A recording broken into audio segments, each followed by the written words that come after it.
7 ans après les événements tragiques du stade de Conakry le 28 septembre 2009, les victimes et les proches réclament toujours justice. L'enquête ouverte en février 2010 n'a toujours pas été clôturée. Néanmoins, des progrès ont été dès lors réalisés. D'anciens et d'actuels hauts fonctionnaires guinéens ont été inculpés, notamment l'ancien président du Conseil national pour la démocratie et le développement, CNDD, Moussa Dadis Camara, et son vice-président Mamadouba Toto Camara. Depuis l'ouverture de la procédure judiciaire, près de 400 victimes ont été également auditionnées par des magistrats. Pour les Nations Unies, les autorités guinéennes doivent réaffirmer leur engagement à assurer le respect du droit à la justice et à des réparations pour les victimes de ces violations.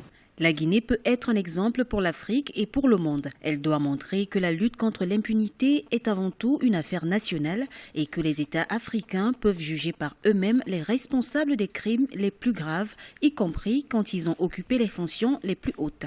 Selon la Fédération internationale des droits de l'homme et l'Organisation guinéenne de défense des droits de l'homme, au moins 157 personnes avaient perdu la vie durant les massacres du 28 septembre 2009 à Conakry. Les voix continuent de s'élever car beaucoup estiment que ce n'est que par la justice et la fin de l'impunité que l'État guinéen pourra s'assurer de la stabilité et de la paix sociale sur son territoire. Une responsabilité dédiée aux autorités judiciaires en charge du dossier, ces dernières bénéficiant du soutien de la Cour pénale internationale.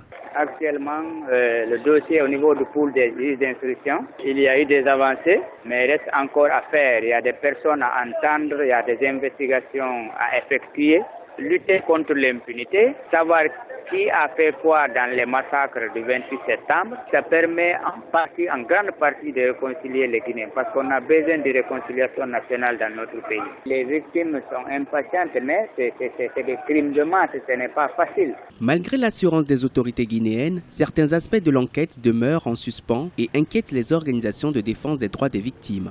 Les témoins affirment que certains présumés coupables auraient dissimulé les preuves de leurs crimes et réclament une autre enquête pour réévaluer le nombre des victimes. Mais en attendant, ils devront attendre les conclusions de la justice guinéenne.